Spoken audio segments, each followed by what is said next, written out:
Thank you.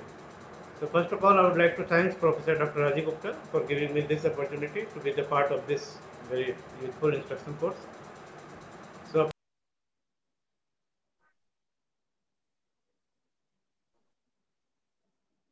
Unmute yourself, Dr. Sunil. Sir, you have to unmute yourself. You're on mute.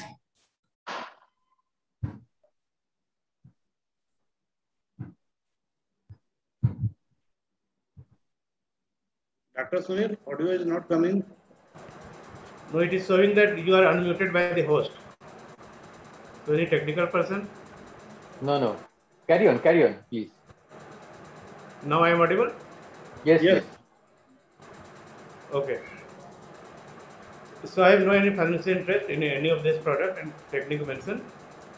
So when the surgical management is indicated, it may be indicated in when the patient is very much symptomatic, like patient had recurrent irritation, redness or watering. It is also indicated in cases of if it is affecting the visual problem, like if the pterygium is encroaching the visual axis, patient may have the decreased vision, or if the pterygium is causing astigmatism, it is mainly causing the irregular astigmatism. So again, patient will have the visual problems.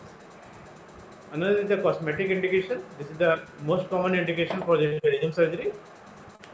And sometimes we do the pterygium surgery for therapeutic purpose also. Like if the patient has the problem in wearing the contact lenses, or in cases of the before the corneal refractive surgery. If the patient is planned for the some LASIK surgery or other, we have to do the pterygium surgery first. And also the cataract surgery, it is very important to do the pterygium surgery first, so that we can have the exact keratometry value after the removal of the pterygium.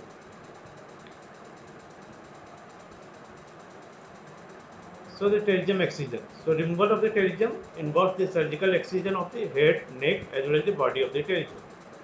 The body and base of the pterygium are first dissected with the conjunctival seizure, while the head and neck of the pterygium that has invaded the cornea is often removed with a surgical blade. So an attempt is made to identify the plane of dissection which facilitates the removal of the pterygium while keeping the underlying corneal surface smooth. Also, the remnant stromal attachments may be smoothed out with the help of the blade, or motorized burr can also be used. So, bare sclerosis. If the no additional measures are performed after pterygium excision, we commonly call it as bare sclerosis excision. This was practiced in the past, but it has high recurrence rate, which may range from the 30 to 80%, even 90%. As such, the bare sclerosis excision alone is no longer recommended nowadays for the treatment of the pterygium. So what we can do to prevent the pterygium recurrence? So pterygium excision is often combined with various adjunctive measures to prevent the recurrence of the disease. It can be as medical methods like use of mitomycin C.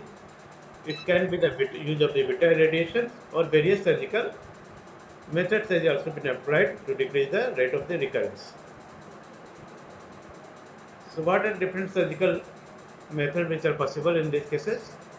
The surgical options include, the number one is the conjunctival autograft. It could be the limbal and limbal conjunctival transplant, conjunctival sliding flap, conjunctival rotational autograft, in which the conjunctiva or the pterygium itself is used and it is rotated. We can use the amniotic membrane or amniotic membrane transplant, or cultivated conjunctival transplant can also be used, and the lamellar keratoplasty. So I will be mainly dealing with the conjunctival autograft. So the pterygium excision with conjunctival autograft, this is the procedure of the choice nowadays for the treatment of primary as well as the recurrent pterygium, because of its efficacy as well as the long-term safety. So in this, a free conjunctival graft is harvested from the superior bulbar conjunctiva and is secured in place over the bare scleral defect. So we can see in this photograph, this is the case of the primary pterygium, the upper photograph, and we have harvested the conjunctival graft from the superior bulbar conjunctiva, and it is secured over the bare scleral defect with the help of the sutures. So why conjunctival autograft is necessary? Because it is at the lowest rate of recurrence. It could be as low as 2%. It has minimal side effects and complications. It is very much cost effective because patient own conjunctiva is required. and it has better post-operative comfort and better post-operative cosmesis as well. So, what is an ideal conjunctival autograft? If we are planning the conjunctival autograft, we have to see that it should be as thin as possible. Also, the conjunctival graft should be completely devoid of the Tenon's capsules. There should not be button holding, so we have to carefully dissect the conjunctival graft. Also, the size and shape of the conjunctival graft should be same as the bare scleral defect. Also, the orientation of the graft is very important. The limbal side of the graft should be towards the limbal side of the bare scleral defect. Also, the epithelial side of the graft should be towards the surface and the stromal side towards the bare scleral defect. So, first the harvesting of the conjunctival graft. We first measure the area of the resection, that is the bare sclera, pull the eye downwards, and we use some markers. Either marker pen or Jensen palette can be used. We also give the central mark to help you in the orientations.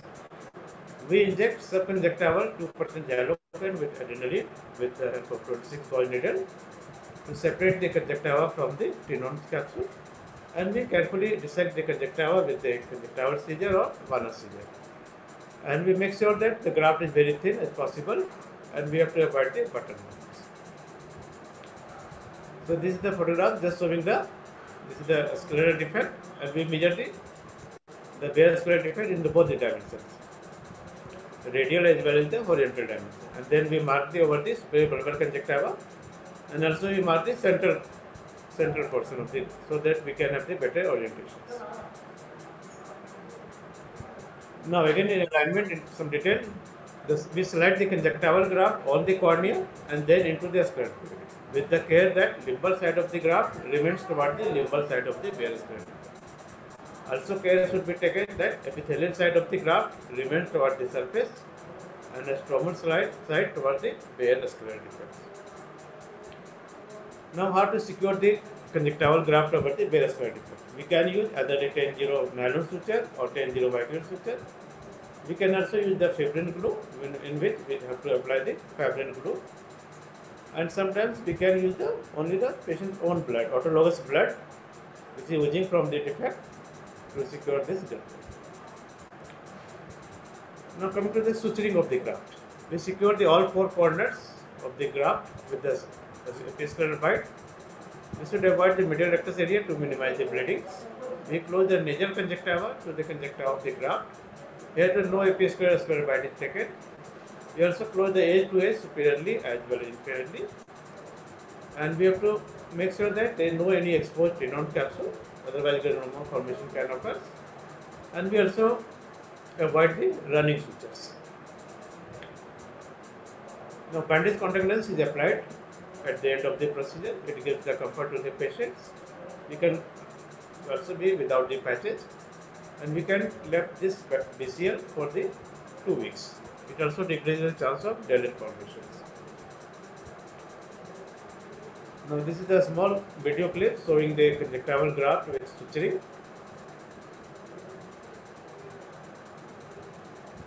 So it is a case of the primary pterygium, and after the resection of the pterygium excision, we are marking the scleral area for taking the conjunctival graft, and we are dissecting this graft as thin as possible. This is then slided over the cornea, and this is a cut at the limbus. Now it is placed over the bare scleral defect, and it is being sutured with the 10-0 knuckle. So now it is sutured all around with the 10-0 knuckle. You can see that all the scleral defect area is covered with the graft. This is another video clip showing this conjunctival autograft where we have used the fibrin glue.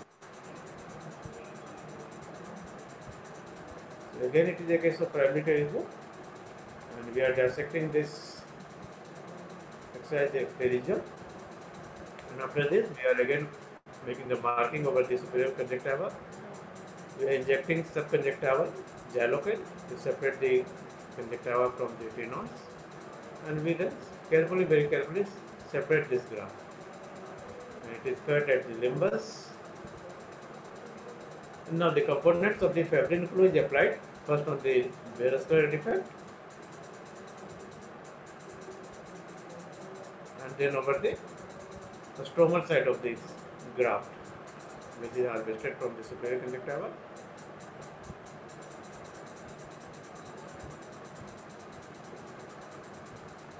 And then it is placed over the bare vascular defect, and then the graft is spread evenly so that it covers the whole bare vascular area.